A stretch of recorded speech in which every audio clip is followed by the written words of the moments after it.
Tingnan, naka ano pa yan kami dalawa, naka-sporting. So ngayon mga katuldok, galing kami sa sapa at kami naganap ng ano, ng pwedeng ipain sa isda mamaya doon sa dagat kapag kami ay namingwit.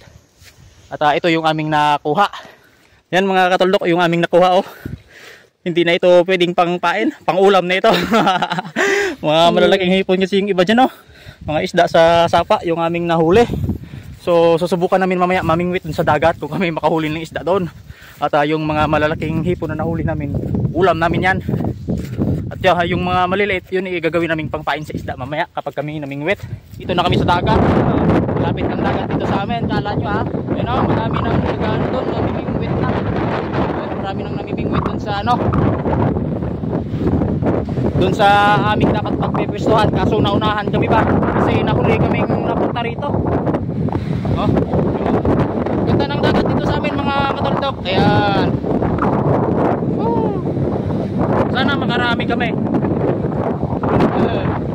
Lakas ng hangin. At saka maalon dito sa dagat. Tingnan, naka ano pa yan kami dalawa, naka-sporting. Para sa ano yan? Para hindi masugat. Basta-basta yung paa namin kapag kami na talisod pa sa mga bato-bato.